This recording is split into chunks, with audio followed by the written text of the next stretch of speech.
guess one of the things that I struggle supporting career fairs and talking to is kind of sometimes you kind of ask what you do, and kind of quickly try to explain, you know, all your research in 1 minute, and you get that like 1,000-yard stare. Like, that's interesting. I go, how?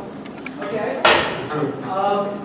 So I guess one of the things, what are recruiters looking for? So like, how can I get that conversation in that 1 minute? What should I be in my portfolio, you know, kind of emphasizing to get people interested and convey what I can do for a company and try to start that conversation versus what is this going to kind of be a non-interest? Right. So part of it's going to depend on what type of a role you're interviewing for, or what type of role you're talking to. Is this generally an engineering crowd? All engineering. Okay. So that makes it a little bit easier. So if you're talking engineering, you have that 1 minute. You have a couple things that you have to get through. You have to get through an open, where you're going to quickly tell who you are, quickly say, give a value statement. Why should they be listening to you? What do you offer? Then an engage section where you're going to really quickly go through what your experience are. And if you use your resume as a prop, it has all that listed there. They can read.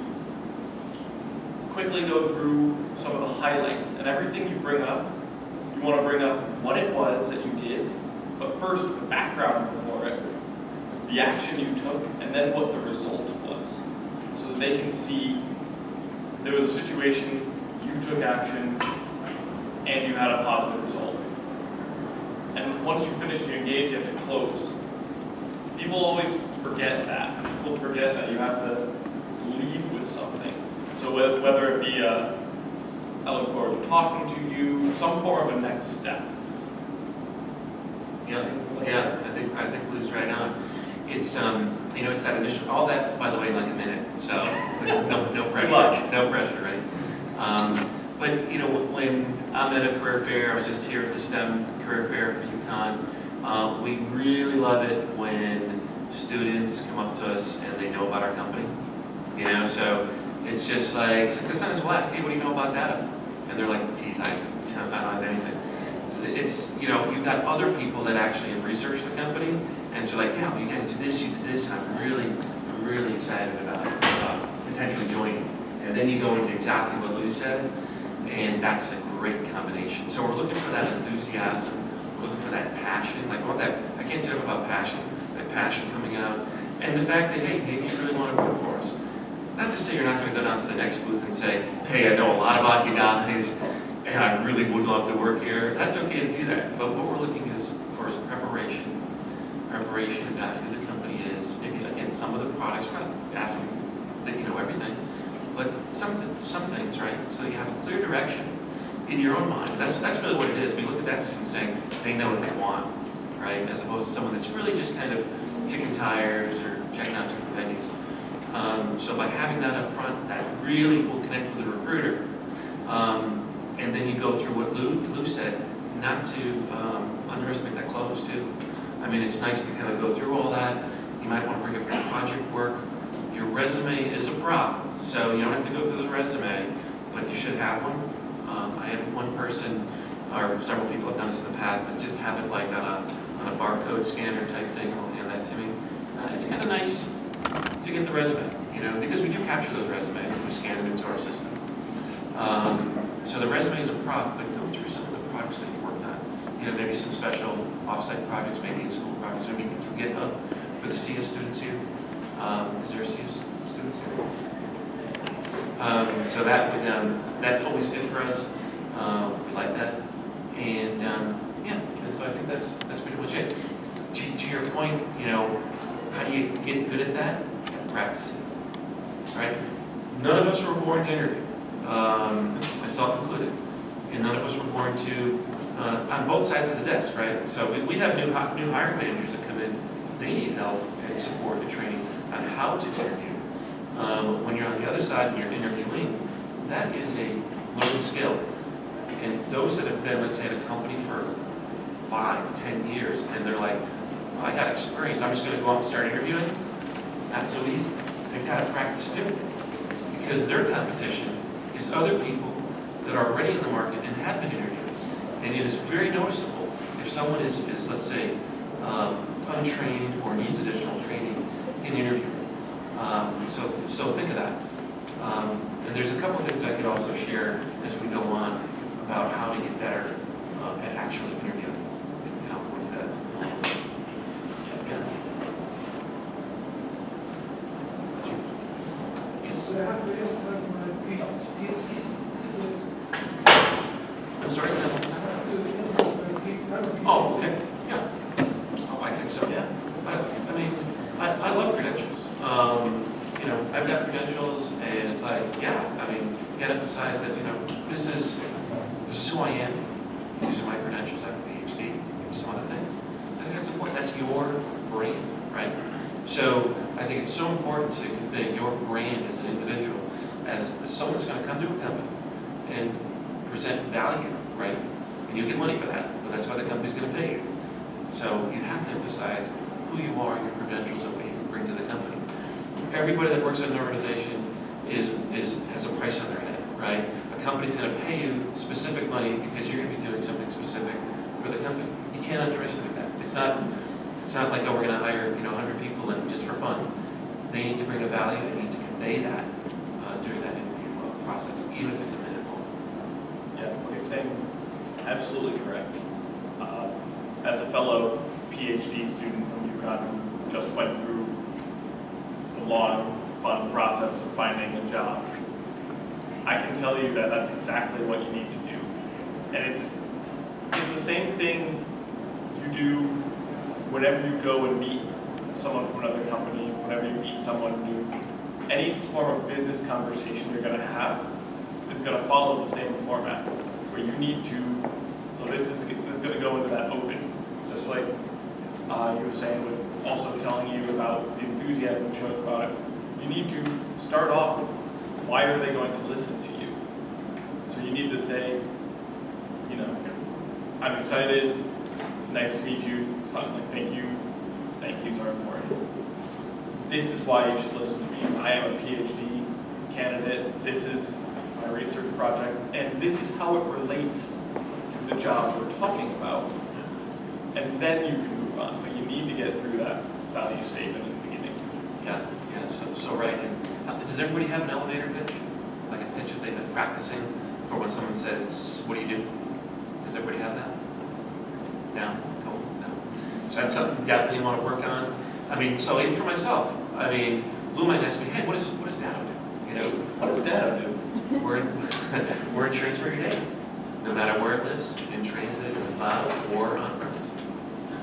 So you can go really quickly like that, because maybe we're just in an elevator in a sense, and it's really quick. What do you do? I don't know if Lou is technical.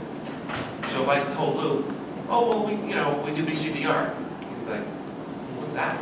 So I'm taking the assumption that Lou's not technical. So the easiest way to do that would be, we can practice this by the way. It's basic insurance for your day. And so that way it's all comes enough. Lou told me, well, I work at IBM. And I'm in sales, I'm in technical sales. Well, now I can go deeper and have a little bit more of a technical conversation about what we did, right? So understanding your audience is important. So if you're at a career fair, you're somewhere else, don't assume that the person's technical or not technical, but maybe ask, so what do you do? Because if you start talking technical in all of the STEM fields to someone that is not, they're going to be like, I just have no idea what you're talking about. And some of your interviewers, in interviews especially, will not be technical. They'll be from HR, they'll be from business unit. I'm not sure how every company does it. I know how IBM does it. You're going to have 3 different interviews, and each one is going to be looking for a specific thing. There'll be one interview which is looking for your technical skills. And as engineers, that's where you will shine. You have technical skills, you are ready to talk about them, you have your resume, look at all these things I do, I can code in so many languages, hire me. So you have that ready to go. But you're going to have another interview about your soft skills. How well can you convey what you know? Can you talk to people? Because most of the time, you're not going to be dealing with only technical individuals. Some of the people you're going to need to explain it to are going to be from the company's business side. Because every company has one. You need to sell what you're making at the end of the day. So you're going to need to have soft skills. And then there'll be another interview talking about, do you fit with the company? Do you fit with their practices, their principles? Would you be a good fit on the team? Don't underestimate that, because it doesn't matter how good you are, if you don't mesh well with the team they're hiring you into, it would be a waste of money to do the hiring. The hiring process takes money. Yeah, and we do the same type of format. We'll have, first we look at technical skills, we'll do a phone screen, followed by a code sample. The person will complete based on the code sample, bring them in for an interview. Part of that interview is cultural fit. So, okay, we know we have the skills, but now they're gonna fit in with the team. And so that cultural fit might be just, someone conversant. We really like people that converse, share their ideas, challenge ideas as well, be very creative and open-minded, collaborative. That's the type of culture we have. So I go back to, understanding the company that you're interviewing for, or at least looking at. If you understand that culture a little bit, is it a driving culture? Is it collaborative? What do they look? Every company's different. I've been in environments where it's very driving. It's like, let's get the project done. And yeah, we're gonna, some people get upset along the way, but that's that culture. Our culture is very collaborative. We want to include everybody in our discussions to make the best solution possible. So it's really important to understand who you are and the culture that you want to be in and be able to excel. Right? Think about, insurance companies, right? You can kind of think of what's the brand of an insurance company, what's the brand of a software company, what's the brand of Google or Amazon, right? Everybody has their own perceptions. So think about where you want to be. They'll all have a mission statement, probably on their homepage, which says what their mission is and something about their ideal culture. And if you haven't looked that up before you go into an interview, so you can say why you think you would fit for the corporate mission, you're doing yourself a disservice. Definitely look that up.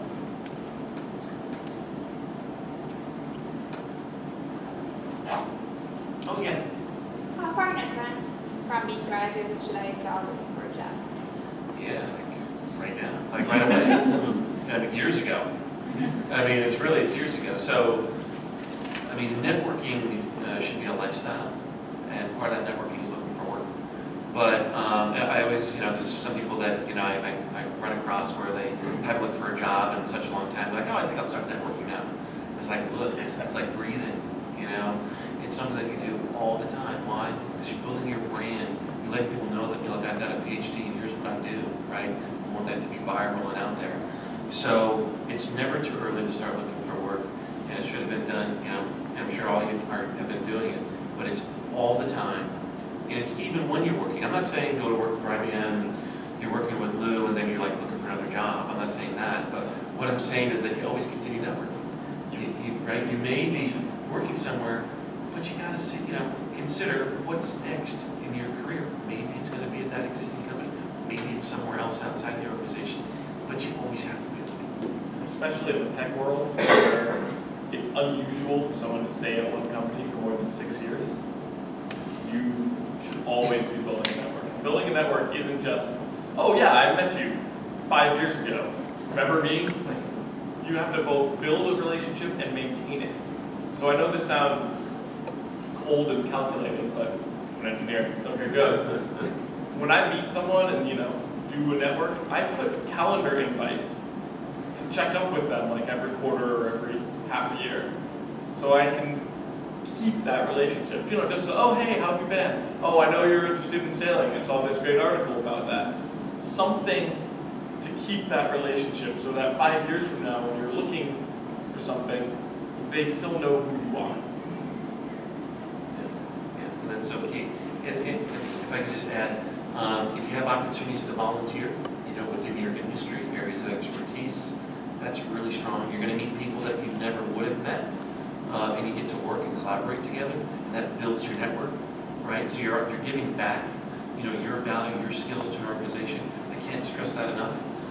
That will pay dividends. As it's not something that happens immediately, and you shouldn't do it just for that. You should do it because you really want to do it, and it'll pay dividends throughout your entire career. What do you mean exactly by brand? Yeah, so we all have a brand, right? So it's your own personal brand that's out there. And you're portraying it, whether you know it or not, through your Facebook, through your Twitter accounts, LinkedIn, Instagram, and Snapchat, and all that stuff. It's constantly going out there. And so you have to really look at that. And if you haven't done it in a while, you should Google yourself and see what comes back. And one more. If you don't think your social media presence and your tweets and your Facebook is important, one of the things IBM does, and you could do it too, you can log into bluemix.net and do it, is you can take someone's Twitter handle or their social media tags and run it all through Watson and have it do a full personality profile. So that technology is out there, it exists. You better believe people are using it. Yeah, I mean, it's, right, we get a resume, but I mean, for the most part, managers will look at, at least LinkedIn, maybe some might, go into Facebook as well, but it's, again, that's part of your brand. And then what else is part of your brand? Well, do you do volunteer work? Do you give back to the community?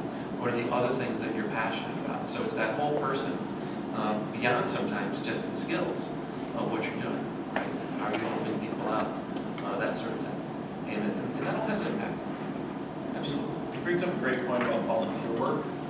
Volunteer work is a big one, because not only does it show that your personal brand is a caring personal brand, which is important, just like you wouldn't buy from a company, or you'd be less likely to buy from a company if they do nothing to help anyone else. It's nice when companies do community outreach and charitable work. But if I'm an employer, or I'm an interviewer and I'm looking at your resume, and one of them has done volunteer work, what that means to me is, in their free time, they're not going to sit and watch TV. They're motivated to go and do things. And every employer wants to find people who are motivated to do things and don't want to spend their whole day sitting around. Yeah, exactly. And we'll see that through, it could be social media, it could be just in your actions and your volunteer work. At Datto, we just built a house through Habitat for Humanity. We had 8 groups go in and build walls, and I was a part of that, and that was fantastic. We do coat tracks, we do different things. And again, things, after hours, these are the folks that we look for. And it really comes to, I think, one area, it's around engagement, right? So employee engagement is whatever every employer wants. And what does that mean? It's an engaged employee is the secret sauce that no one can really figure out how to get it. It's just that you are or you aren't, right? It's working late at night. It's just going that extra distance, right? So through questions, are they fit in culture? Do they have the right tech skills? There's always that, is that person passionate, right? Are they going to be an engaged employee versus a bystander?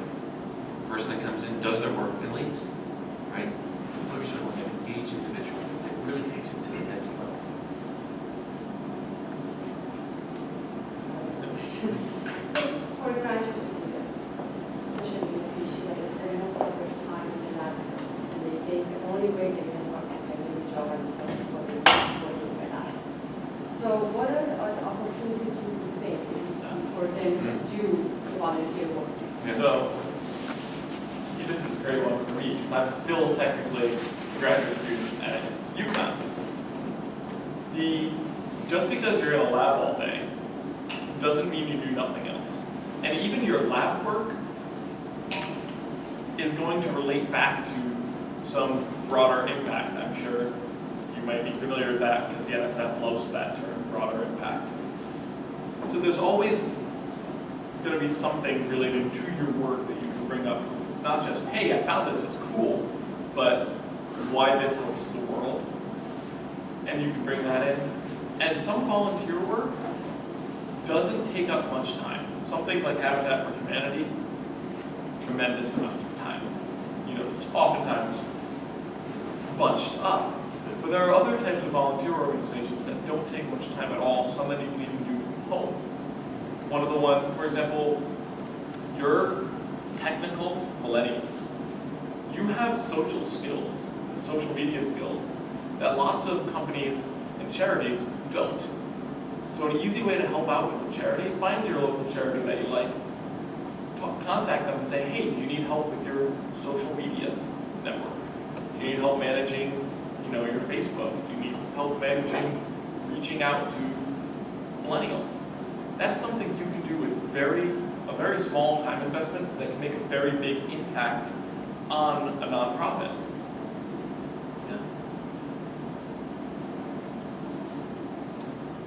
I remember going to the Korea Fair last year, and there were plenty of places that only accepted U.S. citizens.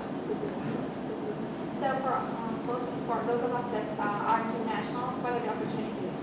How can we know that if a company is accepting those that are international? I would simply ask, just come right out and say, are you accepting, an OPT, for example, I want an OPT status, F1 status, and just come right out and ask. I think it's simple.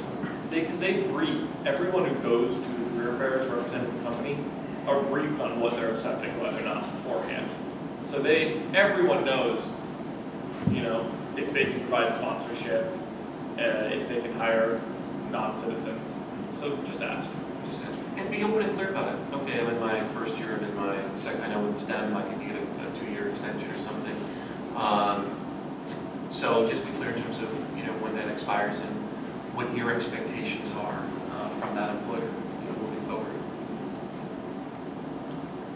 So on that note, on the career fair, I know a lot of times myself and people go, like, you kind of go, you talk to people, feel frustrated afterwards, and you're not sure what's going on. And I guess my question is, what would be a valid mark of success? What should we be evaluating ourselves upon in our interaction with recruiters as successful versus unsuccessful interactions? So should we measure up, do you get an offer? Do you get a long conversation? Do you just take a resume, have a little bit of conversation along the way? How should we evaluate our services? So I'd say, see if you can get their card, for starters. Some people are going to give out their card more easily than others.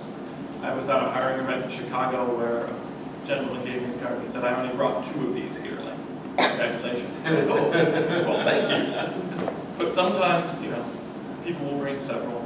But if you can get that, that's going to help you tremendously because now you can contact them. And if you can, this goes back to the networking. Always send a thank you email. It takes you 2 seconds to do. And I know personally, if someone sends me a thank you email, I'm like, oh, well, this is someone who is going to be much more interested in the job, and someone who's going to, frankly, probably fit better and be able to deal with people better. So thank you emails are huge. As far as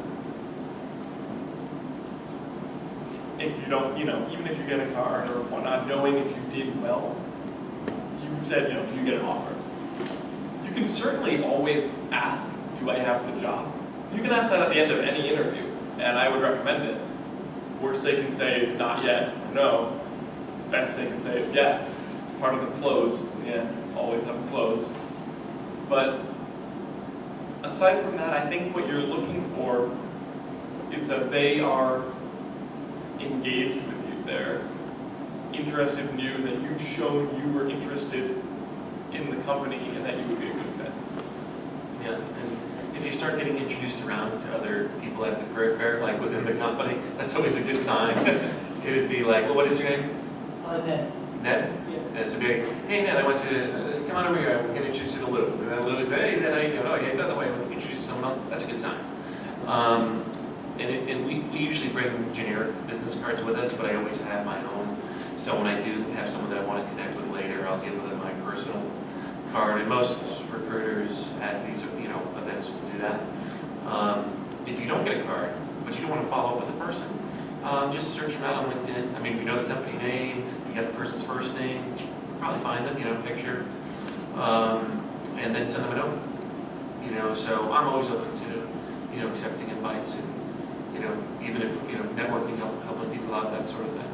So it's, sometimes at the end of the day, you have to look at, interviewing as a numbers game too. I mean, there's a lot of competition, right? And if you go to one company only, and expect to get an offer. Look at the percentages, right? So you want to really look at a lot of different companies that interest you and go from there. So, I mean, sometimes you can get an offer just with one company, but I'm just saying it's much like when we recruit. I don't just interview one person for the role. We interview multiple.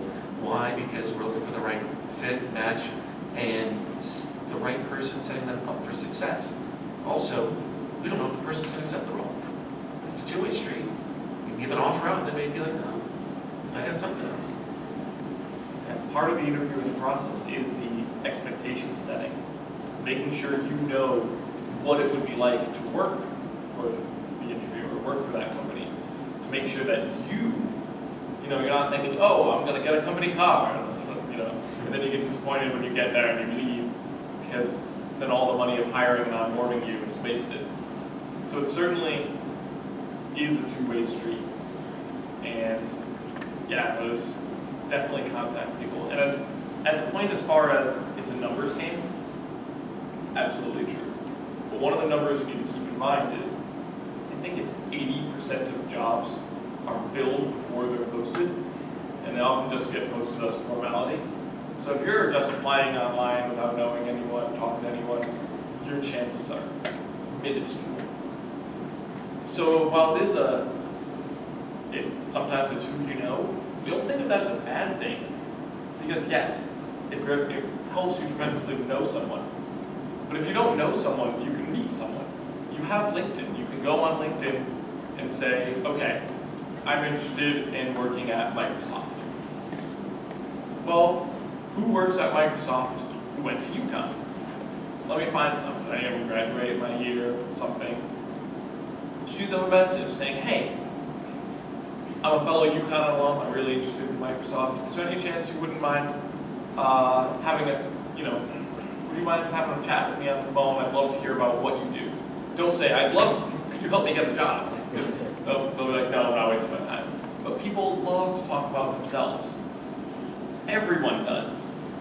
If you're talking and you want to really get someone to like you, talk for 20% of the time, let them talk 80%. So you talk to them, say, tell me about yourself.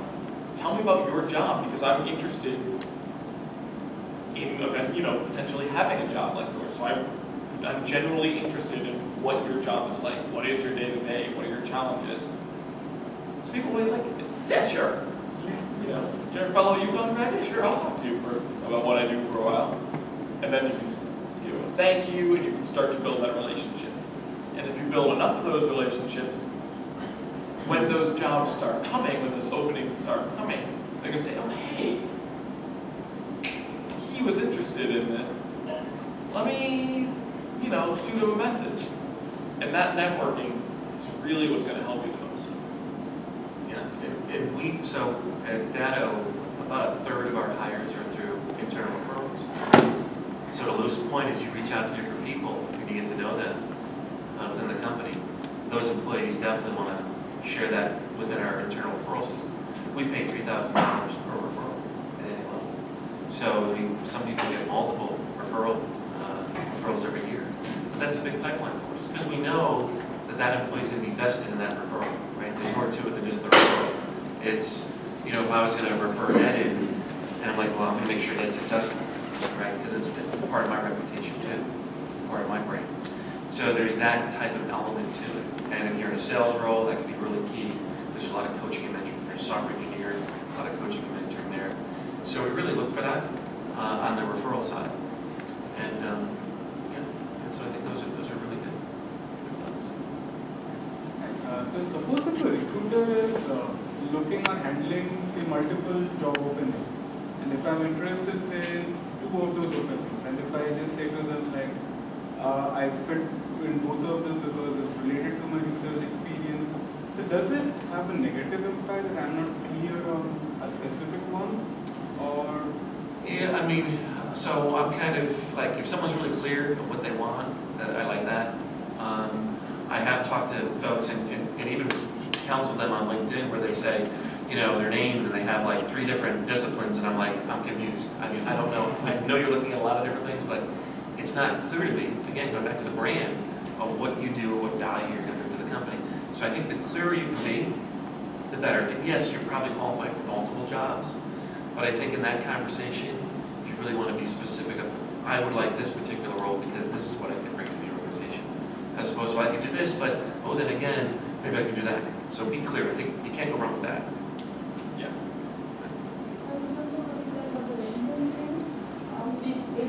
Isn't it like given that you have like an interdisciplinary thing going on rather than just focusing on one thing, otherwise we're kind of restricted in terms of getting a job.